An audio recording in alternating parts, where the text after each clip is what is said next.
আল্লাহ তাআলা কিয়ামতের কঠিন ময়দানে যেদিন স্বামী স্ত্রীকে চিনবে না, স্ত্রী স্বামীকে দেখে পালিয়ে যাবে, বন্ধু বন্ধুরে চিনবে না, পীর সাহেব মুরিদরে চিনবে না, মুরিদ পীর সাহেবরে চিনবে না, দলের কর্মী তার নেতারে চিনবে না, নেতা তার কর্মীরে চিনবে না, বন্ধু বন্ধুরে দেখে পালাবে। এই কঠিন মুহূর্তে সূর্যটা মাথার কাছে চলে আসবে, জমিনটা তামার জমিন হবে, আজকের জমিনের মতো নয়।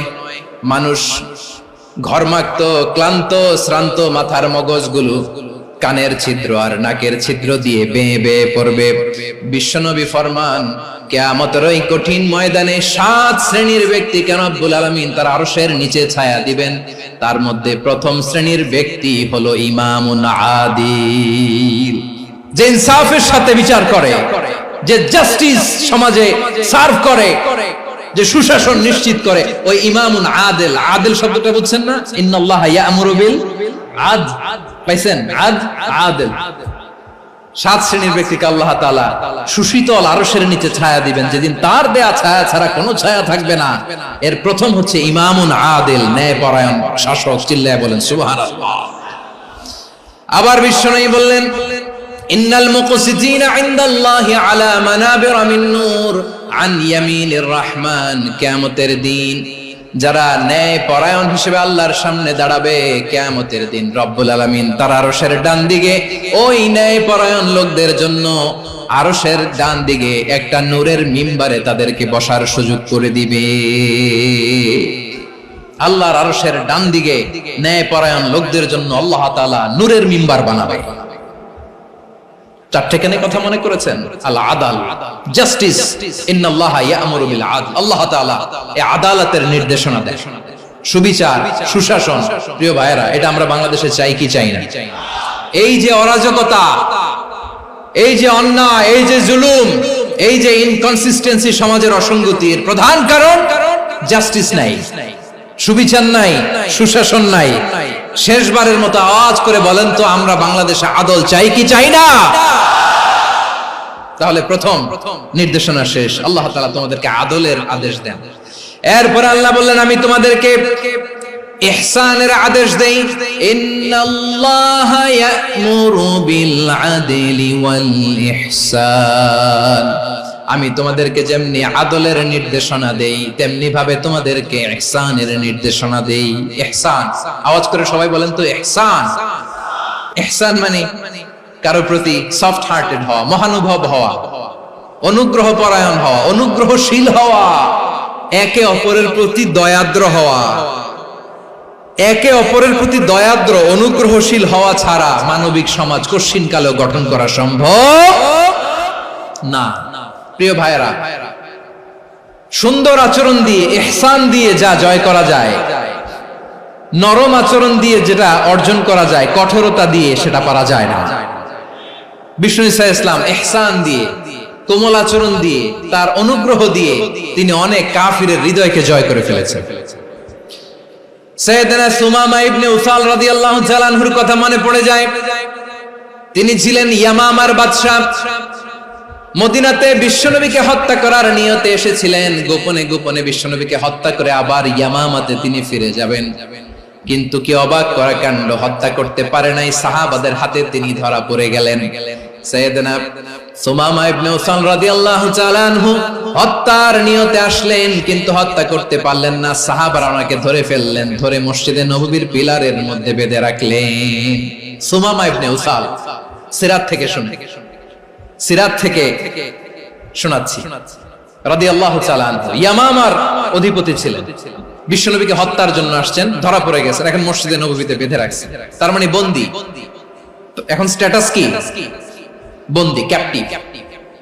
তো বিষ্ণু ঈসা ইসলাম সাহাবাদেরকে বললেন, তার খোঁজ খবর নিও, সুমামা ইবনে উসালের খোঁজ খবর নিও। সাহাবারা বলেন, ইয়া রাসূলুল্লাহ, আপনাকে হত্যা করতে এসেছে, তার তো কঠিন ক্যাপিটাল পানিশমেন্ট হওয়া দরকার, কঠিন শাস্তি হওয়া দরকার। বিশ্বনবী বললেন, না, আমি যেটা জানি তোমরা সেটা জানো না, তোমরা সুমামার সাথে ভালো আচরণ করো।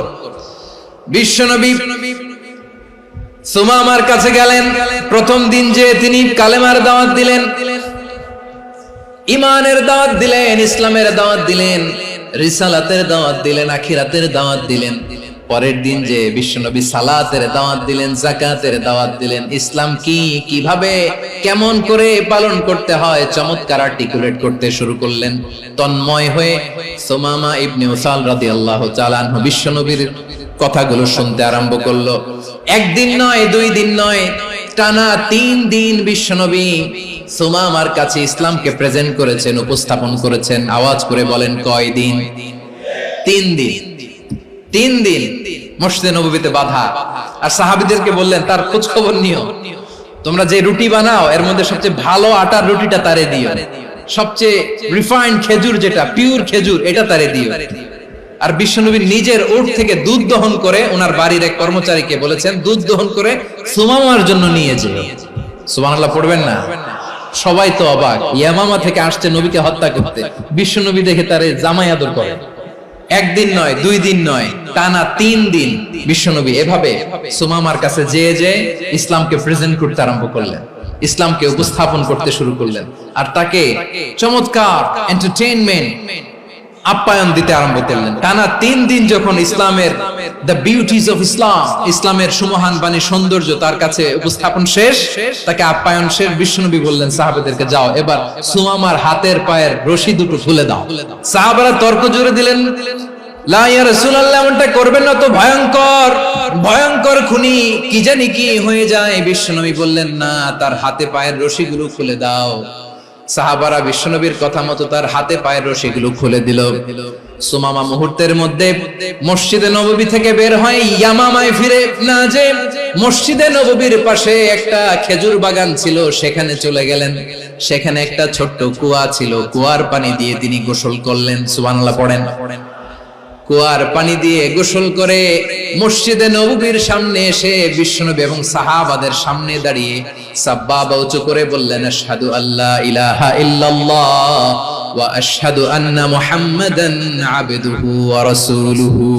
আমি সাক্ষ্য দিচ্ছি আল্লাহ ছাড়া কোনো ইলাহ নাই, আর মুহাম্মদ আল্লাহ তাআলার প্রেরিত বান্দা এবং রাসূল। প্রিয় ভাইরা, ইহসান দিয়ে যা জয় করা যায়, কঠোরতা দিয়ে সেটা কঠিনকালেও জয় করা যায় না। আওয়াজ করে বলেন, ঠিক কি না? এবার সুমামা দাঁড়িয়ে বলে, ওগো নবী, আমি তো কালিমা পড়ে মুসলমান হয়ে গেলাম, এবার শোনেন, এই মুহূর্তের আগে আপনার চেহারার চাইতে নিকৃষ্ট কোনো চেহারা আমার কাছে ছিল না, কিন্তু শাহাদা পাঠ করার পরে আপনার চেহারার চাইতে উত্তম শ্রেষ্ঠ কোনো চেহারা আমার কাছে আর নাই। ও নবী, আজকের দিনের আগে ইসলাম ধর্মের চেয়ে নিকৃষ্ট অপছন্দনীয় কোনো ধর্ম আমার কাছে ছিল না, কিন্তু এই মুহূর্ত থেকে ইসলামের চেয়ে সেরা শ্রেষ্ঠ পছন্দনীয় কোনো ধর্ম আমার কাছে নাই। নবী গো, আজকের দিনের আগে মদিনার চাইতে অপছন্দনীয় নিকৃষ্ট কোনো শহর আমার কাছে ছিল না, কিন্তু এই মুহূর্তের পর থেকে মদিনার চাইতে কোনো শ্রেষ্ঠ শহর আমার জানা নাই। সে ছিল গমের বড় ডিলার, গম বেচতো। কি বেচতো? তার গম কিনে মক্কার লোকেরা রুটি খাইতো। সে ঘোষণা দিল, আজকে থেকে মক্কাবাসীদের জন্য সব গম আমি হারাম করে দিলাম, মক্কাবাসী এখন না খেয়ে মরে। সুবহানাল্লাহ পড়বেন না? মক্কাবাসী বিশ্বনবীর কাছে আসলেন, এসে বললেন, মুহাম্মদ, আমরা তো তোমার ভাই, তোমার চাচা, তোমার ভাতিজা, তোমার আত্মীয়, তুমি সুমামারে বলো সে যেন আবার গমের সাপ্লাই মক্কার জন্য অনুমতি দিয়ে দেয়। বিশ্বনবীর অনুমতি ক্রমে সুমামা আবার মক্কাতে গম পাঠাতে শুরু করলো। পড়েন সুবহানাল্লাহ। ইহসান, ইহসান দিয়ে আপনি যেটা জয় করতে পারবেন, you can win the heart of your enemies. ইহসান দিয়ে আপনি আপনার শত্রুর হৃদয়কে জয় করতে পারবেন। এজন্য আল্লাহ বললেন, ওয়া আনফিকু ফি সাবিলিল্লাহি ওয়া লা তুলকু বিআইদিকুম ইলাত তাহলুকা ওয়া আহসিনু ইন্নাল্লাহা ইউহিব্বুল মুহসিনিন। তোমরা আল্লাহর রাস্তায় দান করবে আর নিজেরা নিজেদেরকে ধ্বংসের হাতে ঠেলে দিও না। তোমরা একে অপরের প্রতি ইহসান করবে, কারণ ইহসানকারীদেরকে আল্লাহ বড় ভালোবাসেন। সুবহানাল্লাহ পড়েন। আবার সূরা রহমানে আল্লাহ বললেন, হাল জাযাউল ইহসানি ইল্লাল ইহসান فبأي آلاء সবাই পড়েন فبأي آلاء ربكما تكذبان ইহসানের প্রতিদান হিসেবে ইহসানি হয়। বিশ্বনবী সুমামার প্রতি যেমন ইহসান করেছেন, সুমামাও ঠিক তেমন ইহসান ফিরিয়ে দিয়েছে। ঠিক কিনা বলেন? তাহলে এক নম্বরে হচ্ছে আদল, ন্যায় বিচার। দুই নম্বরে সবাই বলেন ইহসান, সদাচরণ। ইহসান দুই ধরনের প্রিয় ভাইরা, ইহসান ফিল ইবাদা, ইহসান ফিল মুআমালা। ইহসান ফিল ইবাদা হচ্ছে একাগ্র অনুভবে ইবাদতে ডুব দেওয়া, এর নাম ইবাদতের ইহসান। সুবহানাল্লাহ পড়ুন। বিশ্বনবী বলেন ইহসান মানে কি জানো নাকি? হাদিসে জিবরিলে সাইয়েদনা জিবরিল আলাইহিস সালাম বিশ্বনবীকে বললেন আখবিরনি আনিল ইহসান। নবী আমাদেরকে বলেন ইহসান মানে কি? বিশ্বনবী বললেন আনতা আবুদাল্লাহা কাআন্নাকা তারাহু ফাইন লাম তাকুন তারাহু ফাইন্নাহু ইয়ারাক। ইহসান মানে হলো এমন ভাবে তুমি আল্লাহর সামনে নিজেকে উজাড় করে ইবাদত করবে, তুমি ভাববে তুমি আল্লাহকে দেখতে পাচ্ছ। আর এটা যদি ভাবা তোমার জন্য কঠিন হয়ে যায়, অন্তত এতটুকু তুমি ভাববা যে আল্লাহ তোমাকে দেখতে পাচ্ছেন। ঠিক কিনা বলেন? ও আমার বীর চট্টলার ভাইয়েরা, কেউ যেটা দেখে না সেটা দেখে কে? এই বিশ্বাস হৃদয়ের মধ্যে আছে? নামাজে যখন দাঁড়ান এই ফিলিংসটা আনা যাবে? এসা পর্যন্ত যে আমরা হায়াত পাবো কোনো গ্যারান্টি আছে? সবাই আওয়াজ করে বলেন গ্যারান্টি আছে? গ্যারান্টি নাই। এজন্য বিষ্ণু ইসলাম বলেছে এমন ভাবে নামাজে দাঁড়াও, ইবাদত করো, মনে করো হতে পারে এটাই আমার জীবনের শেষ নামাজ। পারফর্ম দ্য সালাহ as if this is your last and final prayer. এমন ভাবে সালাতে দাঁড়াও, ভাবো হতে পারে এটাই তোমার জীবনের শেষ নামাজ। এমন ভাবে নামাজে দাঁড়াও, ভাবো এটাই শেষ নামাজ। তাহলে নামাজে একাগ্রতা বাড়ায় দিবে কে? ফলে ইবাদতের ইহসান আমাদের অর্জিত হবে।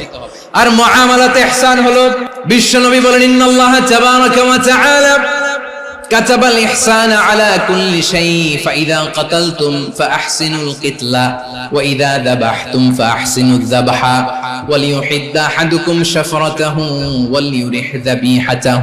ইহসান দুই ধরনের, আওয়াজ করে বলতে হবে কয় ধরনের? একটা হচ্ছে ইহসান ফিল ইবাদা, ইবাদতে ইহসান। ইবাদতে ইহসান কি? একাগ্র অনুভব দিয়ে ইবাদত করা, মন প্রাণ দিয়ে ইবাদত করা। আর মুআমালাতে ইহসান কি? সব কাজে, দৈনন্দিন কাজে, কর্মে, সামাজিক অ্যাক্টিভিটিতে কোমলতা প্রদর্শন করা, অনুগ্রহের সাথে সবকিছু করা। আল্লাহ তাআলা ইন্নাল্লাহা তাবারাকা ওয়া তাআলা কাতাবাল ইহসান আলা কুল্লি শাই, তিনি সবকিছুর ব্যাপারে ইহসানকে আবশ্যক করেছেন। সবকিছু, মুমিনের সব কাজে ইহসানের পরশ থাকবে। ওয়া ইযা কাতালতুম ফাহসিনুল কিতলা, বিষ্ণুই বলেন তুমি যখন কাউকে হত্যা করো ইহসানের সাথে করো। সুবহানাল্লাহ পড়বেন না? যখন হত্যা করো তখনও ইহসানের সাথে। আচ্ছা হত্যা করবো আবার ইহসান আসবে করতে করে, তো মেরেই ফেলবো আমি। আল্লাহ, ও ভাই একজন খুন করেছে, খুনি, রাষ্ট্রীয় আইনে তার শাস্তি হয়েছে ডেথ পেনাল্টি, মৃত্যুদণ্ড। এখন মৃত্যুদণ্ড দেখে আপনি যেমনি মন চায় তেমনি মারবেন লোকটারে? ওর নাক কেটে ফেলতে পারবেন? ওর কান কাটতে পারবেন? ওর চোখ উপড়ে ফেলতে পারবেন আপনি? যেমন মন চায় তার অঙ্গহানি করা যাবে না। ইহসানের সাথে তাকে হত্যা করো। সুবহানাল্লাহ, this is Islam, this is the true essence of Islam. ওয়া ইযা যাবাহতুম ফাহসিনু যাবহা, যখন জবাই করবে তখনও ইহসানের সাথে জবাই করো। করব জবাই, ওইখানেও নাকি ইহসান। আচ্ছা কুরবানির দিন আমরা পশুগুলোরে কি করি বলেন? সবাই আওয়াজ করে জবাই। জবাই মানে তো এটার মেরেই ফেলতেছি, একটু পরে তো টুকরো টুকরো করে গোশতগুলো খাবো, এটা তো খাবো, এটা তো মেরেই ফেলবো। বিষ্ণুই বলে না, জবাইয়ের মধ্যেও মুমিনের জবের ভেতরেও ইহসানের পরশ থাকা চাই। যখন জবাই করবে প্রাণীটাকে হাত পা টাইট করে বেঁধে নাও, ছুরিটাকে শার্পেন করে নাও, ধারালো করে নাও, যাতে অল্প সময়ে জবাইটা হয়ে যায়, প্রাণীটা যাতে কম কষ্ট পায়। সুবহানাল্লাহ পড়ে। দিস ইজ কল্ড ইহসান। আল্লাহ তাআলা যেমনি আদলের আদেশ করেছেন, ন্যায় বিচার, জাস্টিস এনশিওর করতে বলেছেন, সমাজে ইহসানের ব্যবহার, ইহসানের অনুশীলন তিনি করতে বলেছেন। এজন্য মুমিনের প্রতিটি কাজে, আমার চট্টগ্রামের ভাইরা আমার দিকে তাকান, খেয়াল করে শুনুন, মুমিন জীবনের প্রতিটি কাজে ইহসানের পরশ থাকা চাই। আমরা যেন আমাদের পরিবারের প্রতি ইহসান করি, আমরা যেন আমাদের কর্মচারীদের প্রতি ইহসান করি, আমরা যেন আমাদের কলিগদের প্রতি ইহসান করি, আমরা যেন আমাদের ভাইদের প্রতি ইহসান করি। মুমিন জীবনের প্রতি কাজে ইহসানের পরশ থাকার দরকার আছে না নাই? কথা বুঝতে পেরেছেন? তাহলে আল্লাহ তাআলার তিনটা আদেশ ছিল, কয়টা গেল? প্রথমে কি ছিল? আদল। 2 নম্বরে, 3 নম্বরে রব্বুল আলামিন বললেন ওয়া ইতাইদিল কুরবা, নিকটাত্মীয়দেরকে দান করো। নিকট আত্মীয়দেরকে দাও, যারা তোমাদের ব্লাড কানেকশনের আত্মীয় তাদেরকে তোমরা দাও। এখানে জেনারেলি বললেন দাও, কি দিব সেটা তিনি এখানে বলেন নাই, সেটা তিনি সূরাতুল ইসরার মধ্যে বলেছেন। আল্লাহ বলেন ওয়া আতিযাল কুরবা হাক্কাহ, নিকট আত্মীয়দেরকে তাদের অধিকার, তাদের প্রাপ্য তোমরা বুঝিয়ে দাও। দেখেন, একটা শান্তির সমাজ, একটা সমৃদ্ধ সমাজ, একটা মানবিক সমাজ গঠনের জন্য আল্লাহ তাআলা বেশি না, মাত্র 3টা অর্ডার, 3টা ভার্ডিক্ট তিনি জারি করেছেন। 1 নাম্বার সুশাসন, ন্যায় বিচার। 2 নাম্বার ইহসান। 3 নাম্বার নিকটাত্মীয়, যারা কাছে তোমার ভেরি ক্লোজ রিলেশনশিপে আছে তাদেরকে দাও। দাও, দিলে বাড়িয়ে দেয় কে? অনেকে দিতে চায় না, কৃপণতা করে। দিলে বাড়ায় দেয় কে? ও মিয়া, মদিনার মধ্যে সবচাইতে গরিব সাহাবী ছিল বেলাল রাদিয়াল্লাহু তাআলা আনহু। ওনার এন্টায়ার অ্যাসেট, সম্পদের পরিমাণ কতদূর জানেন? একটা লুঙ্গি। বেলাল রাদিয়াল্লাহু তাআলা আনহু, ওনার টোটাল ওয়েলথের এস্টিমেশন হচ্ছে মাত্র একটা লুঙ্গি। একটা লুঙ্গি, টোটাল ওয়েলথ এস্টিমেশন, টোটাল সম্পদের পরিমাণ বেলাল রাদিয়াল্লাহু তাআলা আনহুর কি ছিল? ওই বেলাল রাদিয়াল্লাহু তাআলা আনহুকে বিষ্ণু ইসলাম বলেছেন আনফিক ইয়া বেলাল, ও বেলাল তুমিও দাও।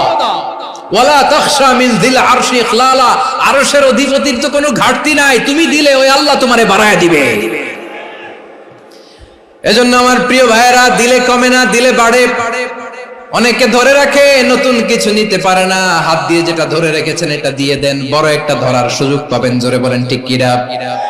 রব্বুল আলামিন বললেন 3 নাম্বার আদেশ হলো তোমাদের প্রতি সমাজটারে কেমন করে মানবিক সমাজ, সুন্দর সমাজ গড়বা। 3 নাম্বার আদেশ হলো ওয়া আতিদাল কুরবা হাক্কা, নিকটাত্মীয়দেরকে তাদের প্রাপ্য বুঝিয়ে দাও। এই নিকটাত্মীয়দেরকে তাদের অধিকার বুঝিয়ে দেওয়া, প্রাপ্য বুঝিয়ে দেওয়াতে আমাদের গাফলতি আছে না নাই?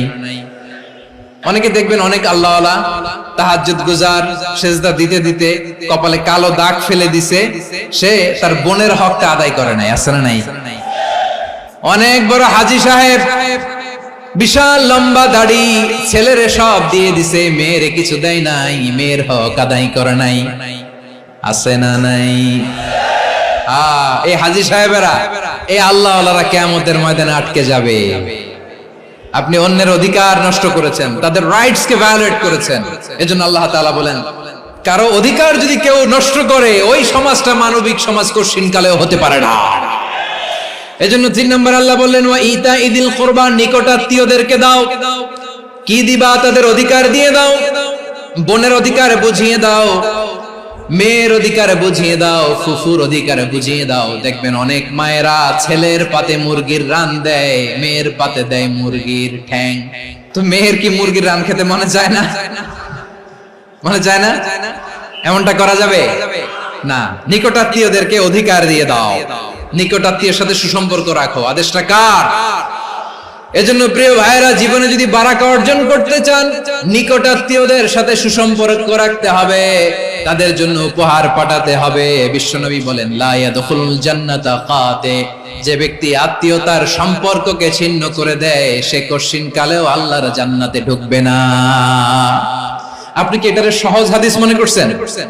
এটা সহজ কথা। আপনি ভাবছেন আপনার নামাজ আপনার বাঁচাতে পারবে, আপনার রোজা বাঁচাতে পারবে, আপনার তাহাজ্জুদ আপনারে বাঁচাতে পারবে? অধিকার নষ্ট করলে কিছুই আপনারে বাঁচাতে পারবে না।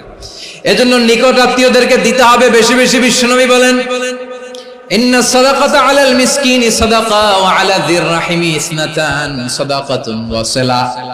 মিসকিন রে দান করলে শুধু দানের সওয়াব হয়, নিকট আত্মীয়কে দান করলে 2টার সওয়াব হয়, সাদাকার সওয়াব হয়, আবার আত্মীয়তার বন্ধন অটুট রাখার সওয়াব হয়ে যায়। আবার বিশ্বনবী বললেন মান সাররাহু আইয়ুবসাতা লাহু ফি রিজকিহি ওয়া ইনসালাহু ফি আসারিহি ফালইয়াসিল রাহিমা। যে ব্যক্তি তার রিজিকের প্রশস্ততা চায় আর হায়াতে বরকত চায়, সে যেন তার আত্মীয়ের সাথে সুসম্পর্ক রাখে। আমার প্রিয় চট্টলার ভাইয়েরা, আমাদের রিজিক বাড়ুক, এটা আমরা চাই কি চাই না? সবাই চান? হ্যাঁ, আমাদের রিজিকে প্রশস্ততা আসুক, চাই কি চাই না? আমাদের হায়াতে বরকত আসুক, আমরা চাই কি চাই না? এই দুইটা যদি চান তাহলে নিকটাত্মীয়দের সাথে সুসম্পর্ক রাখবেন। পারবেন? তাহলে সমাজটারে মানবিক সমাজ বানায় দিবে কে? তিনটা আদেশ চলে গেল। 1 নম্বরে কি ছিল? 2 নম্বরে, 3 নম্বরে নিকটাত্মীয়দেরকে দান। আল্লাহ তাআলা তিনটা জিনিসের যেমনি আদেশ করেছেন, অনুরূপভাবে তিনটা বিষয় তিনি বারণ করেছেন, নিষেধ করেছেন, ওগুলোর কাছেও যাওয়া যাবে। রাব্বুল আলামিন বলেন, ওয়ায়ানহা আনিল ফাহশাই ওয়াল মুনকারি ওয়াল বাগি। আমি যেমনি তিনটি বিষয় আদেশ করলাম, অনুরূপভাবে তিনটি বিষয়ে বারণ করলাম, নিষেধ করলাম। আমার 1 নাম্বার নিষেধাজ্ঞা হলো অশ্লীলতার প্রতি। ফাহশা, ওয়ায়ানহা আনিল ফাহশা, আল্লাহ তাআলা অশ্লীলতাকে নিষেধ করেছেন। কোন জিনিসকে? সবাই বলুন, কোন জিনিসকে?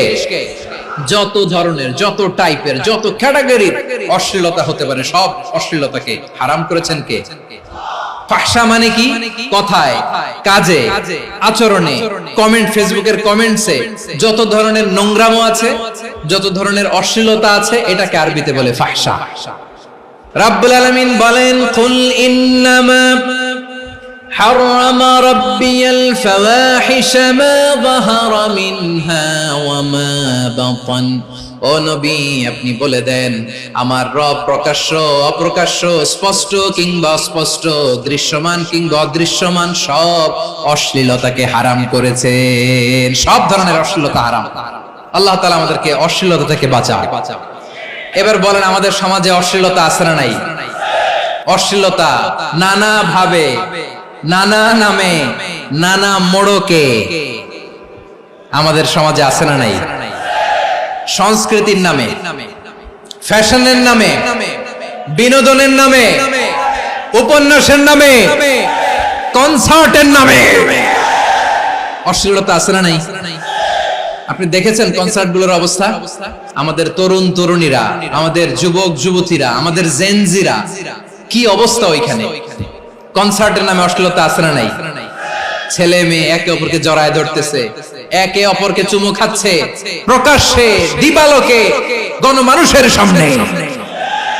আল্লাহ তাআলা এই অশ্লীলতা থেকে আমাদেরকে বেঁচে থাকতে বলেছেন।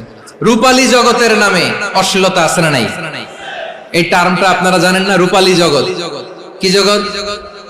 আসলে কি রূপালী জগৎ না অন্ধকার জগৎ? আমার বোনেরা, আপনাদেরকে যে কি বলে তারা বুঝায়, রূপালী জগৎ শুনেই আপনি ভরকে যাবেন না। রূপালী জগতে যে নারী যত বেশি উলঙ্গ, সে নাকি তত বেশি সাহসী। জানেন? বলে এটা একটা সাহসী নারী, খুব সাহসী পদক্ষেপ তার। যত বেশি শরীর থেকে কাপড় নামাতে পারবে, যত বেশি বস্ত্রহীন হয়ে নিজেকে প্রেজেন্ট করতে পারবে, সে নাকি তত বেশি সাহসী। আমার চট্টলার ভাইয়েরা, শয়তানের প্রথমে এজেন্ডা ছিল বনি আদমকে বস্ত্রহীন করা। সে আদম এবং হাওয়া আলাইহিস সালামকে নিষিদ্ধ গাছের ফল খাইয়ে তাদেরকে বস্ত্রহীন করেছে। এই জামিনেও সে আমাদেরকে বস্ত্রহীন করতে চাইবে। এই রূপালী জগতের নামে তারা এটা করে। আমার প্রিয় বোনেরা, আপনি জানেন না আপনার দাম কত? ওরা আপনাদেরকে বিজ্ঞাপনের সস্তা পণ্য বানাতে চায়। ওরা আপনাদেরকে ওদের ভোগের লিপসার টুলস বানাতে চায়। ওরা আপনাদেরকে দিয়ে ওদের খায়েশ পূরণ করতে চায়। এটা আপনাদের জন্য মোটেও ডিগনিটি নয়, এটা আপনাদের জন্য সম্মান নয়। আপনার সম্মান শালীনতায়, আপনার সম্মান হেজাবে, আপনার সম্মান ভদ্রতায়, আপনার সম্মান আপনার ডিসেন্ট পোশাকে। পোশাক বলে দেয় এই নারীটা ভদ্র না অভদ্র। পোশাক বলে দেয় এই মেয়েটা কোন ঘরের মেয়ে। আপনি জানেন না, আপনারা সস্তা পণ্য বানায়, ভোগের পণ্য, বিলবোর্ডে আপনাকে উলঙ্গ করে উপস্থাপন করে। এই অশ্লীলতার সাথে ইসলামের কোনো সম্পর্ক। এজন্য আল্লাহ বলেন, আমি অশ্লীলতাকে হারাম করেছি। অশ্লীলতাকে হারাম করার প্রথম কারণ হলো এর মাধ্যমে মানবতাকে অপমানিত করা হয়। কারণ মানুষের সম্মান মানুষের পোশাকে। মানুষ যখন পোশাকহীন হয়ে যায়, বস্ত্রহীন হয়ে যায়, তার সম্মান কমে যায়। ঠিক কিনা? অশ্লীলতাকে হারাম করার প্রথম কারণ হচ্ছে মানুষ মানুষকে অপমান করে। একটা নারী, সে তো সম্মানিত, নারী যে কত সম্মানিত নারীরা এটা বুঝেই নাই। বিশ্বনবী বলেন আদ-দুনিয়া কুল্লুহা মাতা ওয়া খায়রু মাতা'আদ দুনিয়া আল মারআতুস সালিহা। আমার বোনেরা, 5টা প্যান্ডেলে আপনারা এলইডিতে আমার আলোচনা শুনছেন, আমি জানি। আপনাদের এই গর্ভ যে কত দামি আপনি জানেন না। আপনার পেট থেকেই আসবে আগামী দিনের সালাহুদ্দিন আল আইয়ুবী, আপনার পেট থেকেই আসবে অনাগত দিনের ইমাম মাহদী আল মুনতাযর, আপনার পেট থেকেই আসবে অনাগত দিনের ফয়সাল, ওয়াসিম, মুগ্ধ, আবু সাইদের মতো বীর যোদ্ধা। আমার প্রিয় বোনেরা, আমার প্রিয় বোনেরা, বিশ্বনবীর কথার ওজন খেয়াল করেন। আদ-দুনিয়া কুল্লুহা মাতা ওয়া খায়রু মাতা'আদ দুনিয়া আল মারআতুস সালিহা। দুনিয়ার সবকিছুই অ্যাসেট, এর মধ্যে সবচেয়ে দামি অ্যাসেট নেককার নারী। আপনার গর্ভ যে কত দামি আপনি জানেন না। নিজের সময়টাকে কাজে লাগান, কোরআন পড়েন, সুন্নাহ পড়েন। আপনার অনেক দায়িত্ব ঘরে। You are the MD of your family. একটা family it's a very big institution. পরিবার একটা অনেক বড় প্রতিষ্ঠান, and you are the MD of your institution. আপনি এই পরিবারের MD, managing director of your family. এখানে আপনার কত দায়িত্ব। আপনি ছেলে মেয়েদেরকে তারবিয়া করবেন, আপনি আপনার স্বামীর জন্য ঘরটার জান্নাতের নীর বানাবেন, আপনার জন্য জান্নাতের ডুপ্লেক্স বাড়ি ওইখানে তৈরি করে রাখবে কে? আপনি যে কত দামি আপনি জানেন না। নারীদেরকে আল্লাহ বানিয়েছেন উচ্চতর করে, নিম্নতর নয়। নারীদেরকে ছোট্ট জিনিস দিলে এটারে বড় করে দেয়। নারীদেরকে ভ্রূণ দিলে, শুক্রাণু দিলে নারী এটারে বাচ্চা হিসেবে উপহার দেয়, ঠিক কিনা? বিয়ের মাধ্যমে স্বামী যখন তার শুক্রাণু তার স্ত্রীকে উপহার দেয়, স্ত্রী রিটার্নে কি উপহার দেয়? ফুল ফর্ম বেবি, মানব সন্তান। দেখছেন, আপনি দিলেন একটুকুনি, দিছে বিশাল। আপনি যদি নারীকে বাজার এনে দেন, নারী এটাকে সুস্বাদু খাবারে রূপান্তর করে দেয়। আপনি তাকে একটা মুচকি হাসি দিয়ে দেন, সে তার কলিজা দিয়ে দেয়। কিন্তু যদি আপনি তার মনে কষ্ট দেন, সে আপনার জীবনকে জাহান্নাম বানায়া দেন। নারীর মন বুঝতে পারলে নেয়ামত, বুঝতে না পারলে কিয়ামত। আমার প্রিয় বোনেরা, আপনি যে কত দামি আপনি জানেন না। অনেক দামি আপনি। আপনাদেরকে যেন ভোগের সস্তা পণ্য বানাতে না পারে, আপনাদেরকে সচেতন থাকতে হবে। তাহলে কেন আল্লাহ তাআলা এই ফাহশা, অশ্লীলতাকে হারাম করলেন? 1 নাম্বার, এতে হিউম্যান ডিগনিটি কমে। 2 নাম্বার, এতে মানুষের অধিকার নষ্ট হয়। আপনি বিয়ে করেছেন, এরে পরকিয়া করেন, ওর সাথে এরকম আছে না নাই? স্ত্রীর অধিকার নষ্ট করেছেন। আপনি বিবাহ সম্পর্কে আবদ্ধ হয়েছেন তার সাথে, আপনি পরকিয়া করেন ওই ছেলের সাথে, আপনি আপনার হাজবেন্ডের সাথে বিট্রে করেছেন। এজন্য আল্লাহ অশ্লীলতাকে হারাম করেছেন। অশ্লীলতাকে হারাম করার আরেকটা কারণ হচ্ছে আল্লাহ তাআলা এই হিউম্যান জেনারেশনকে, এটাকে প্রিজার্ভ করতে চায়। হিফজুন নাসল, এটা মাকাসিদুশ শরিয়ার অনেক গুরুত্বপূর্ণ একটা মাকাসিদ, অনেক গুরুত্বপূর্ণ। আপনার নাসল, আপনার জেনারেশনকে সংরক্ষণ করা। এই যে আসতেছে ফেব্রুয়ারি, কত ফেব্রুয়ারি জানো? এটা কি বিশ্ব ভালোবাসা দিবস? হ্যাঁ, কি দিবস? এই বিশ্ব ভালোবাসা দিবসের সাথে মুসলমানদের কোনো সম্পর্ক নাই। আমার প্রিয় ভাইরা, এই যে আপনি অবৈধ সম্পর্কে জড়ালেন, কেন আল্লাহ অশ্লীলতাকে হারাম করেছে দেখেন। বলতেছিলাম যে এটা আপনার নাসল, আপনার জেনারেশন, আপনার লিনিয়েজ, আপনার বংশকে প্রিজার্ভ করা। কে কার বাবা, কে কার মা, বাবা মা জানা, প্রজন্মকে প্রিজার্ভ করা, এটা ইসলাম ওয়াজিব করে দিয়েছে। এই যে অবৈধ সম্পর্কের কারণে, বিশ্ব বেহায়া দিবসের কারণে, এগুলোর আউটকাম, আউটপুট হিসেবে মাঝে মাঝে ঢাকা মেডিকেলের ডাস্টবিনে নবজাতকের বাচ্চার কান্নার আওয়াজ শুনতে পাওয়া যায়। চট্টগ্রাম মেডিকেলের ডাস্টবিনে নবজাতকের কান্না শুনতে পাওয়া যায়। বীর চট্টলার মুসলমানেরা বুঝতে পারলে আওয়াজ করে বলেন, এই যে চট্টগ্রাম মেডিকেলে যে নবজাতকটা পাওয়া গেল, ওর বাবাকে আমাকে বলেন, ওর মাকে, ও কোন ফ্যামিলির সন্তান কেউ জানে? আপনি হিউম্যান ডিগনিটিকে অপমান করেছেন না? আপনি তার ভবিষ্যৎকে অন্ধকার করেছেন না? আপনি তার লিনিয়েজকে প্রশ্নবিদ্ধ করে দিয়েছেন না? এই জন্য আল্লাহ তাআলা অশ্লীলতাকে আমাদের জন্য হারাম করে দিয়েছেন। পড়েন সুবহানাল্লাহ। এই জন্য রাব্বুল আলামিন বলেন, কুল ইন্নামা হারামা রাব্বিয়াল ফাওয়াহিশা মা যাহারা মিনহা ওয়া মা বাতান। প্রকাশ্য প্রকাশ্য সব অশ্লীলতাকে হারাম ঘোষণা করে দিয়েছে কে? আবার দুনিয়ার বুকে যারা অশ্লীলতার প্রসার করে তাদের জন্য শাস্তি মজুদ রেখেছে কে? রব্বুল আলামিন বলেন, ইন্নাল্লাযীনা ইউহিব্বুনা আন তাশিআল ফাহিশাতু ফিল্লাযীনা আমানু লাহুম আযাবুন আলীমুন ফিদ দুনিয়া ওয়াল আখিরাতি ওয়াল্লাহু ইয়ালামু ওয়া আনতুম লা তা'লামুন। নিশ্চয়ই যারা বিশ্বাসীদের মাঝে অশ্লীলতার প্রচার প্রসার করতে চায় তাদের জন্য আমি মর্মন্তুদ শাস্তি প্রস্তুত করে রেখেছি, দুনিয়াতেও রেখেছি, আখিরাতেও রেখেছি। ঘোষণাটা কার?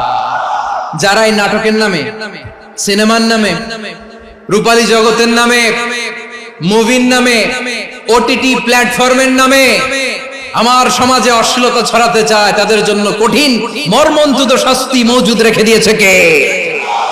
ও আমার বোনেরা, এখনো আপনি জাগবেন না? এখনো আপনার চিন্তার দুয়ারে এখনো নাড়া পড়ে নাই? ওরা আপনাকে উলঙ্গ বানাতে চায়, ওরা আপনাকে আইটেম গার্ল বানাতে চায়। এজন্য ইসলাম অশ্লীলতাকে হারাম করেছে। হারাম। ইসলাম বলেছে যোজন যোজন দূরে থাকো, ওরা বলে না কাছে আসো, কাছে আসার গল্প, ক্লোজ আপ ওয়ান, কাছে আসার গল্প আছে না নাই? তাহলে অশ্লীলতার সাথে আমাদের কোনো সম্পর্ক? সবাই বলতে পারেননি, আওয়াজ করে বলুন, অশ্লীলতার সাথে আমাদের কোনো সম্পর্ক? আমরা এই সমস্ত ক্লোজ আপ ওয়ান, কাছে আসার গল্পের প্রোগ্রামে যাব? আমরা কোন ধরনের অশ্লীল কন্টেন্ট সোশ্যাল মিডিয়ায়, টিভিতে দেখব? কি যুগ যে আমরা কাটাচ্ছি আপনি কল্পনা করতে পারবেন না। পর্ন ইন্ডাস্ট্রি, নারী পুরুষের বস্ত্রহীন যুগল দৃশ্য, এটাকে দিয়ে ওরা কোটি ডলারের ইন্ডাস্ট্রি বানিয়েছে। পুরো মানব ইতিহাসে এরকম জঘন্য সময় মানব ইতিহাস পার করে নাই। পর্ন এটা ইন্ডাস্ট্রি হয়ে গেছে। আমাদের এই যুবকগুলো, জেনজিগুলো, ওদের চরিত্র বাঁচাবে কি করে? কেমন করে হেফাজত করবে ওদের এই মূল্যবান চরিত্র? আমার প্রিয় ভাইরা, এই অশ্লীলতার দ্য লেটেস্ট ভার্সন হচ্ছে LGBTQ, শরীফ থেকে শরীফা। শুনছেন আপনারা? দেখতে পুরুষ, আসলেই পুরুষ, সুস্থ একজন পুরুষ, 4 সন্তানের বাবা, বলে আমি মনে মনে নারী। দেখতে নারী, সুস্থ নারী, আসলেই সে দিব্যি একজন নারী, বলে আমি মনে মনে পুরুষ। সবচেয়ে ভয়ঙ্কর অশ্লীলতার সবচাইতে লেটেস্ট ভার্সন হচ্ছে এই ট্রান্সজেন্ডারিজম। সুস্থ পুরুষ তার বায়োলজিক্যাল গ্রোথকে হরমোন দিয়ে স্টপ করে দিয়ে সে সার্জারি করে নারী হতে চায়, সুস্থ নারী পুরুষ হতে চায়। পুরুষ পুরুষের প্রতি সেক্সুয়ালি আকর্ষণ বোধ করে। এটা লূত আলাইহিস সালামের কওমের মধ্যে ছিল। এটাকেও আল্লাহ কোরআনে ফাহিশা বলেছেন। ওয়ালুতান ইয قال لقومه أتأتون الفاحشة ما سبقكم بها من أحد من العالمين। লূত আলাইহিস সালাম বললেন, তোমরা কি এমন এক অশ্লীল কার্যক্রমে ডুব দিলে নাকি যেটা গোটা বিশ্বের কেউ কখনো করে নাই, তোমরাই প্রথম করেছো? পড়েন নাউযুবিল্লাহ। এই পশ্চিমের এই রোগ আমার দেশে যেন আসতে না পারে, আমাদের সজাগ থাকতে হবে। প্রিয় ভাইরা চিল্লায় বলেন ঠিক কিনা? পশ্চিমের অবস্থা ভয়ঙ্কর। পাশ্চাত্যে, আমি যুক্তরাষ্ট্রে ছিলাম অনেকদিন, কয়েক মাস, বিভিন্ন স্টেটে ঘুরেছি। গার্ডিয়ানরা উদ্বিগ্ন, ছেলে মেয়েদেরকে, ছোট্ট ছেলে মেয়ে, ওদেরকে জিজ্ঞেস করে, তুমি how do you feel right now inside yourself? তুমি ভিতরে ভিতরে কেমন ফিল করো? তোমার কি ছেলে ছেলে লাগে না মেয়ে মেয়ে লাগে? আচ্ছা বলেন, এই ছোট্ট বাচ্চাটা ওকে এগুলো জেন্ডার অ্যাসাইনমেন্ট বলতে এগুলো কিছু বুঝে? এইভাবে মিসগাইড করা হচ্ছে। কৌতূহল বশত ছোট্ট ছেলে যদি বলে আমার তো মেয়ে মেয়ে লাগে, তখন বলে যে না তুমি মেয়ে, ছেলে না। মা বাবা বাধা দিলে ওকে আলাদা গভর্নমেন্ট হাউসে নিয়ে যায়। ভয়ঙ্করতম অবস্থা। আমরা একটা সময় শুনতাম যে হুজুর আমার ছেলেটা খুব ভালো, হাফেজে কোরআন, আল্লাহওয়ালা। হুজুর আমার ছেলে দাড়ি রাখছে, আল্লাহওয়ালা। হুজুর আমার ছেলে 5 ওয়াক্ত সালাত জামাতের সাথে পড়ে, তার মানে আল্লাহওয়ালা। পশ্চিমে যে আমি কি শুনছি জানেন? ওরা বলে হুজুর আমার ছেলেটা ইউনিভার্সিটির একটা মেয়ের সাথে প্রেম করে, ও খুব আল্লাহওয়ালা, হুজুর দোয়া করবেন।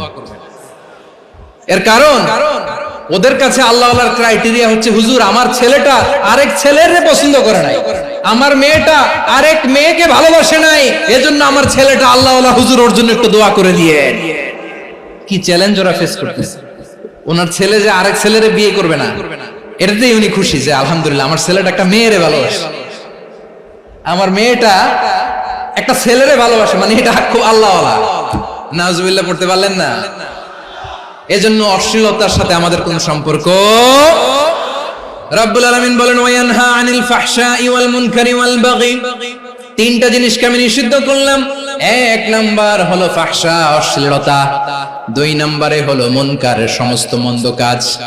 মুনকার মানে হচ্ছে যত মন্দ কাজ, খারাপ কাজ, বাজে কাজ, এটার বলে মুনকার। এটার কি বলে?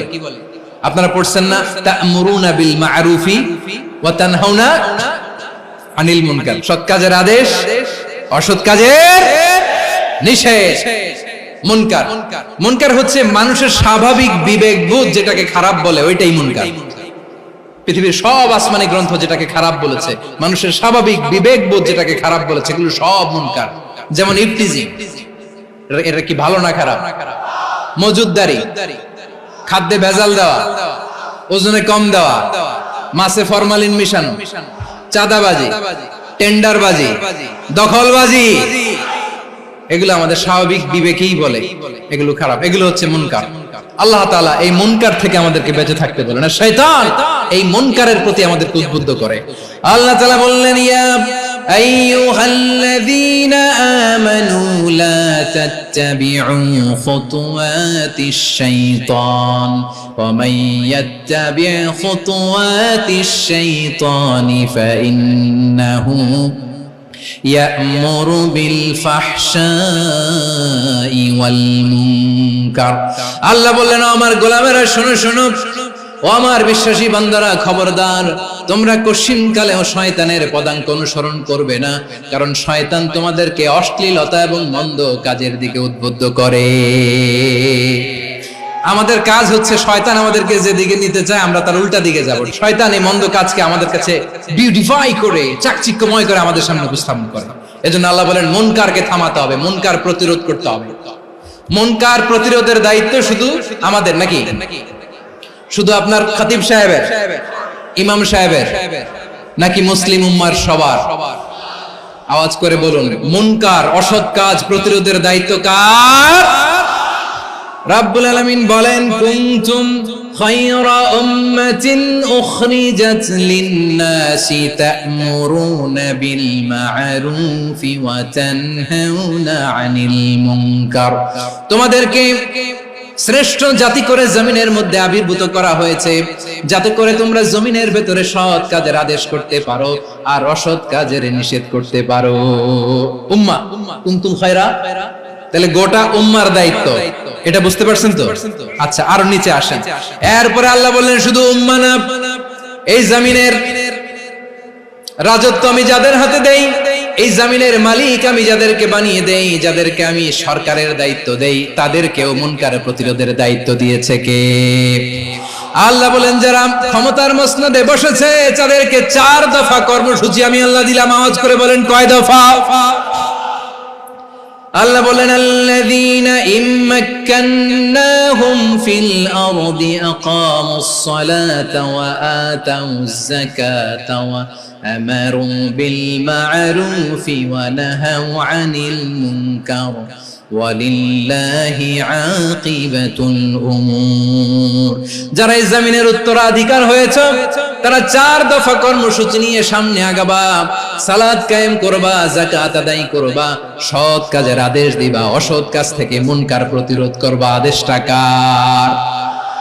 আমার প্রিয় চট্টলার ভাইরা, পুরো উম্মার দায়িত্ব মুনকার প্রতিরোধ করা, সরকার প্রধানের দায়িত্ব মুনকার প্রতিরোধ করা। এরপর আল্লাহ বলেন, প্রতিটা ফ্যামিলির যিনি প্রধান, সিইও, বাবা, প্রত্যেক বাবারও দায়িত্ব এই মুনকার প্রতিরোধ করা। আওয়াজ করে বলেন ঠিক কি না? যেমনটি সাইয়েদনা লুকমান আলাইহিস সালাম ওনার কলিজার টুকরা সন্তানকে আদেশ করেছেন, ইয়া বুনাইয়া আকিমিস সালাতা ওয়া'মুর বিল মা'রুফি ওয়ানহা আনিল মুনকার। পড়েন সুবহানাল্লাহ। বাবা ছেলেকে সবক দিচ্ছে, লোকমান আলাইহিস সালাম ছেলেকে বলতেছে, ওরে আমার কলিজার টুকরা সন্তান, ওরে আমার বাছা, নামাজ কায়েম করবা, সৎ কাজের আদেশ দিবা, আর মুনকার প্রতিরোধ করবা, অসৎ কাজ, সমাজ থেকে খারাপ কাজকে ঝেঁটে বিদায় করে দিবা। তাহলে দেখেন আমি স্টেপ বাই স্টেপ নামলাম। পুরা উম্মার দায়িত্ব, জমিনের উত্তরাধিকারী আল্লাহ যাদেরকে বানিয়েছেন সরকার, তাদের দায়িত্ব, প্রতিটি ফ্যামিলির প্রধানের দায়িত্ব, এরপরে বিশ্বনবী বলেন সচেতন প্রতিটি মুসলিমের দায়িত্ব সমাজ থেকে মুনকারকে উৎখাত করা। বিশ্বনবী বলেছেন, মান রাআ মিনকুম মুনকারান ফালিয়ুগাইয়িরহু বিয়াদিহি ফাইন লাম ইস্তাতি ফাবিলিসানিহি ওয়া ইন লাম ইস্তাতি ফাবিকলবিহি ওয়া যালিকা আযআফুল ঈমান। সমাজে যে মুনকার দেখবে, খারাপ কাজ দেখবে, সেজন্য হাত দিয়ে সেটাকে থামায়। আমার প্রিয় ভাইরা, না থামালে আমরাই ডুববো শেষমেশ। আমাদের বাঁচার জন্য হলেও থামাইতে হবে। রব্বুল আলামিন বলেন, ওয়াত্তাকু ফিতনাতাল লা তুসিবান্নাল্লাযীনা যালামু মিনকুম খাসসা। ও আমার গোলামেরা, ওই আযাবকে ভয় করো যে আযাব যখন আমি জমিনের বুকে পাঠাই শুধু জালেমদেরকেই মারি না, আলেমদেরকেও মারি। আযাব যখন আসে তখন শুধু জালিমই মরে না, আলেমও মরে। জানেন মুসা আলাইহিস সালামের পায়ে একবার লাল পিঁপড়া, তো উনি রেগে মেগে পাশি দেখে লাল পিঁপড়ার বাসা, পা দিয়ে ডলে মুছে সবগুলো পিঁপড়া মেরে ফেলছে। এই ঘটনাটা আল্লাহ ঘটিয়েছেন এজন্য মুসা আলাইহিস সালাম ছিলেন কালিমুল্লাহ, সরাসরি আল্লাহর সাথে কথা বলতেন। তিনি আল্লাহকে জিজ্ঞেস করেছিলেন, আল্লাহ তুমি যখন কোন জনপদে আযাব পাঠাও, শাস্তি দাও, ওখানকার শুধু জালেমরাই তো মরে না, ভালো মানুষগুলোও মরে, তো আযাব দিবা মুশরিকদের উপর দিবা, অবাধ্যদের উপর দিবা, ভালো মানুষগুলোরে মারো কেন? আল্লাহ বললেন, মুসা তোমার যে কামড় দিছিল পায়ের মধ্যে পিঁপড়া, কয়টা পিঁপড়া? একটা পিঁপড়া, তো সবগুলারে মারলা কেন? রেগে মেগে পুরো পিঁপড়ার বাসা ভেঙে ম্যাসাকার করলা কেন? আমি যখন অ্যাকশনে যাই, আমি যখন শাস্তি দেই, তখন এত বাস বিচার করা হয় না, বাস বিচার করা যায় না। যখন অ্যাকশনে যাওয়া হয় ওইটা ডাইরেক্ট অ্যাকশন হয়ে যায়। চিল্লায় বলো ঠিক কি না? এজন্য আমাদের বাঁচার জন্য হলেও এই পাপ থামাতে হবে, এই শয়তানের অট্টহাসি থামাতে হবে, অন্যায় অপরাধ সমাজ থেকে আমাদের থামাতে হবে। কারণ আযাব আসলে ওরাও মরবে, আমরাও মরব। একটা জাহাজ 2 তলা, আপনি আছেন 2য় তলায়, নিচের তলার কিছু লোক জাহাজের তলা ছিদ্র করতে আরম্ভ করছে। কি ছিদ্র করতেছে? আচ্ছা, জাহাজের তলা ছিদ্র করলে তলা দিয়ে কি ঢুকে? এখন আপনি যদি বলেন আমার কি, আমি তো 2 তলায়, আমি তো ভালো আছি, ওরা ছিদ্র করে ওরা মরবে, আসলে কি শুধু ওরা মরবে? তলা দিয়ে যখন পানি ঢুকবে, জাহাজ ঢুকলে আপনিও মরবেন। এজন্য নিজে মরার আগে ওই পাগলগুলোর নিচতলায় যে থামাতে হবে। চিল্লায় বলেন ঠিক কি না? এজন্য আল্লাহ বললেন, মুনকার প্রতিরোধের দায়িত্ব সমাজের টপ টু বটম সবার। এজন্য মুনকার প্রতিরোধ করার দরকার আছে না নাই? সমাজে এই যে ইফটিজিং হয়, আপনার বোনের বয়সী একটা মেয়েকে কিছু বকাটে টিটকারি করে, এই বলে সেই বলে, নোংরা কথা বলে, রাস্তায় দেখেও আপনি পাশ দিয়ে না দেখার মতো চলে যান কেন? আপনি দাঁড়ান না কেন? আপনি দাঁড়ালেই তো থেমে যাবে, কারণ সত্যের যে শক্তি তার সামনে মিথ্যা মুখ থুবড়ে পড়ে। আপনার সামনেও কিছুই না, নাথিং। আপনি দাঁড়ান, ওকে প্রশ্ন করেন যে আমার বোনকে তুমি ডিস্টার্ব করো কেন? আপনাকে দেখে আরো 5 জন দাঁড়াবে, 5 জনকে দেখে আরো 10 জন দাঁড়াবে। আমাদের নীরবতা আর আমাদের নিশ্চুপ থাকাই জালিমদেরকে আরো শক্তিশালী জালিম বানিয়েছে। এজন্য মুনকার প্রতিরোধের দায়িত্ব আমাদের সবার। টেন্ডারবাজি, চাঁদাবাজি, দুর্নীতি, অপরাধ, দখলদারিত্ব, মজুদদারি, এগুলো সবকিছু একসাথে প্রতিরোধ করতে হবে। ঠিক কিনা বলেন? একটা মানবিক সমাজ যদি চাই, প্রতিরোধ করতে হবে। প্রিয় ভাইয়েরা, আল্লাহর শপথ নিয়ে বলি, এই নাসিহাত গুলো সবার জন্য, সব দলের জন্য, সব মতের মানুষের জন্য। আমরা কোন দলের প্রতি মানুষকে ডাকি না, আমরা ডাকি ইসলামের দিকে। সব দলের, সব মতের, সব মানুষদেরকে আমরা আহ্বান জানাই, আসুন আমরা একটা সুন্দর সমাজ বিনির্মাণ করি। এই যে নতুন বাংলাদেশের এক সুযোগ এসেছে, আর জীবনে হয়তো আসবে না, সামনের 100 বছরে এই সময় আসবে না। আসুন দেশটাকে আমরা সাজাই, আসুন আমরা দুর্নীতি বন্ধ করি, আসুন আমরা চাঁদাবাজি বন্ধ করি, আসুন আমরা দখলদারিত্ব বন্ধ করি, আসুন আমরা এক দল আরেক দলকে নিশ্চিহ্ন করার যে রাজনীতি, এটা বন্ধ করি। সব দলের প্রতি আমার আহ্বান, আমরা চাঁদাবাজ মুক্ত বাংলাদেশ চাই, জুলুম মুক্ত বাংলাদেশ চাই, ফ্যাসিজম মুক্ত বাংলাদেশ চাই, গুণ খুন খারাপি মুক্ত বাংলাদেশ চাই, আমরা নতুন ভোরের বাংলাদেশ চাই। ওই বাংলাদেশ পাওয়ার জন্য মুনকার প্রতিরোধে, অন্যায় প্রতিরোধে যদি বাঘের বাচ্চার মতো, আবু সাইদের মতো দুই হাত উঁচু করে বুককে টান টান করে প্রসারিত করে দাঁড়াতে হয়, রাজি আছো মুসলমান? রাব্বুল আলামিন বলেন, ওয়ায়ানহা আনিল ফাহশাই ওয়াল মুনকারি ওয়াল বাগি ইয়াইযুকুম লাআল্লাকুম তাযাক্কারুন। আল্লাহ বললেন, আমি অশ্লীলতাকে নিষেধ করি, আমি সব ধরনের মন্দ কাজকে নিষিদ্ধ করি, সব শেষে আমি সীমা লঙ্ঘনকে তোমাদের জন্য নিষিদ্ধ করি। নিষিদ্ধ করেছেন কয়টা জিনিস? এক নম্বরে অশ্লীলতা, দুই নম্বরে মুনকার তথা সব মন্দ কাজ, তিন নম্বরে আল বাগি সীমা লঙ্ঘন, ক্রসিং দ্য লিমিট। সীমা লঙ্ঘন করা ভালো না। We all should know all limits. চিল্লায় বলেন ঠিক কিনা?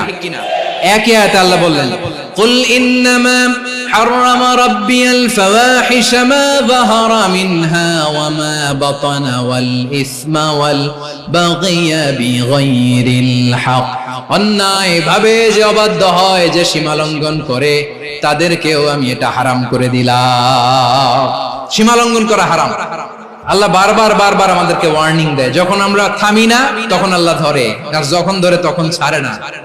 ধরে না, ধরলে আল্লাহ। ফেরাউনকে কিন্তু হুট করে ধরে নাই, আপনারা জানেন 9 বার ওয়ার্নিং দিয়েছে। ফেরাউনকে আল্লাহ তাআলা ওয়ার্নিং দিয়েছিল কয়বার? রাব্বুল আলামিন বলেন, ওয়ালাকাদ আতাইনা মূসা 9 আয়াতিন বাইয়িনাত। 9টা মুআজিজা দেখিয়েছি, 1 2 3 বারবার এইভাবে রিমাইন্ডার, ওইভাবে রিমাইন্ডার, এইভাবে নসিহত, ওইভাবে দাওয়া। ফাকুলা লাহু কাওলান লাইয়িনা, নরম করে বলো, সফট করে বলো, যত ওয়ে হতে পারে দাওয়া মেথডোলজি। মুসা আলাইহিস সালামের সব অ্যাপ্লাই শেষ, 10ম বারে যে আল্লাহ ধরছে। 10ম বারে যে ধরেছে। এজন্য আল্লাহ বলেন, আমি সীমা লঙ্ঘনকে পছন্দ করি না। কোরআনের অন্য আয়াতে বাগীকে বলা হয়েছে আল ইতিদা। সীমা লঙ্ঘন যারা করে তাদেরকে আল্লাহ বলেছেন মুতাদিন। ওয়াকাতিলু ফি সাবিলিল্লাহিল্লাযীনা ইউকাতিলুনাকুম ওয়া লা তা'তাদু ইন্নাল্লাহা লা ইউহিব্বুল মু'তাদিন। আমি সীমা লঙ্ঘনকারীদেরকে কোশ্চিনকালেও পছন্দ করি না। আমরা যেন সীমা লঙ্ঘন না করি, রাজি আছেন তো? যে কোনো ক্ষেত্রে ইবাদতে যেন সীমা লঙ্ঘন না করি। অনেকে আমরা ইবাদতে সীমা লঙ্ঘন করে ফেলি। বিশ্বনবী সাল্লাল্লাহু আলাইহি ওয়াসাল্লাম যেটা শিখিয়েছেন এর বাইরে যে অতিরিক্ত বুজুর্গ হতে চায়, এরকম আছে না নাই? কোন ক্ষেত্রে সীমা লঙ্ঘন করা যাবে, এমনকি যুদ্ধ ক্ষেত্রেও না। বিশ্বনবী সাল্লাল্লাহু আলাইহি ওয়াসাল্লাম বলেন, খবরদার যুদ্ধ ক্ষেত্রেও সীমা লঙ্ঘন করো না। কি সুন্দর ইসলাম আমরা পেয়েছি। বিশ্বনবী বলেন, খবরদার যুদ্ধের ময়দানে কোনো নারীর গায়ে হাত তোলো না, কোনো শিশুর গায়ে হাত তোলো না, কোনো গবাদি পশু হত্যা করো না, কোনো শস্য ক্ষেত্র ধ্বংস করো না, ইবাদতরত অন্য ধর্মের কোনো সন্ন্যাসীর গায়ে হাত তোলো না। বলেন সুবহানাল্লাহ। তাহলে আমরা সীমা লঙ্ঘন করতে পারবো? প্রিয় ভাইরা, একটা সুখী, সমৃদ্ধ, শান্তির সমাজ, মানবিক সমাজ যদি আমরা গঠন করতে চাই, আমাদের আল্লাহর দেয়া কয়টা আদেশ মানতে হবে বলেন দেখি? আর বেঁচে থাকতে হবে কয়টা জিনিস থেকে? আল্লাহর আদেশ কি? 1 নাম্বার আদাল, ন্যায়পরায়ণতা। আমরা সুবিচার, সুশাসন, ন্যায় বিচার চাই কি চাই না? 2 নম্বরে কি ছিল? মাশাআল্লাহ, আমরা যেন সবার প্রতি দয়া পরবশ হই, ইহসান করি। 3 নম্বরে কি ছিল? নিকটাত্মীয়দের দান করা, তাদের অধিকার প্রাপ্য বুঝিয়ে দেওয়া। পাশাপাশি 3টা জিনিস থেকে আল্লাহ বারণ করেছেন, নিষেধ করেছেন। তার প্রথমটা ফাহশা, অশ্লীলতা। অশ্লীলতার সাথে আমাদের কোনো সম্পর্ক। 2 নম্বর নিষেধাজ্ঞা কি ছিল? আল মুনকার, সমাজের যত মন্দ কাজ এগুলোকে আমরা প্রতিরোধ করব। রাজি আছেন তো সবাই? 3 নম্বরে আল বাগী, সীমালঙ্ঘন। কোন মুসলিম সীমালঙ্ঘন করে না। রাব্বুল আলামিন শেষে বললেন, ইয়াইদুকুম লাআল্লাকুম তাযাক্কারুন। আল্লাহ তোমাদেরকে উপদেশ দেন যাতে তোমরা শিক্ষা গ্রহণ করো। আমরা উপদেশ দেব, আমরা জোর করে কাউকে কিছু মানাতে চাই না। লা ইকরাহা ফিদ্দিন ওয়াযাক্কির ফাইন্না যিকরা তানফাউল মুমিনিন। উপদেশ দিলে এটা মুমিনদের কাজে দেয়। লাস্তা আলাইহিম বিমুসাইতির ইন্নামা আনতা মুযাক্কির। নবী হে, আপনি রিমাইন্ডার দাতা, আপনি উপদেশ দিবেন। আমরাও বিশ্বনবীর এই হাদিসগুলো থেকে, কোরআনের আয়াত থেকে রিমাইন্ডার, এই কথামালা বাণী বাহক হিসেবে এই বাণীগুলো আপনাদের সাথে কাছে পৌঁছে দিলাম। আমরা আল্লাহ তাআলার কাছে প্রার্থনা করি, আল্লাহ আমরা যেন আদল দিয়ে আমাদের সমাজকে গঠন করতে পারি। আল্লাহ আমরা যেন ইহসান করতে পারি, আমরা যেন নিকটাত্মীয়দের দান করতে পারি। আল্লাহ যত ধরনের অশ্লীলতা, অনাচার, মন্দ কাজ, সীমালঙ্ঘন, অবাধ্যতা থেকে যেন আমরা বেঁচে থাকতে পারি। আল্লাহ তাআলা আমাদের সবাইকে কথাগুলো বুঝার ও আমল করার তৌফিক দান করুক।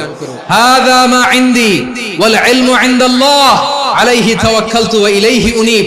সুবহানাকাল্লাহুম্মা বিহামদিকা আশহাদু আল্লা ইলাহা ইল্লা আনতা আস্তাগফিরুকা ওয়া আতুবু ইলাইক।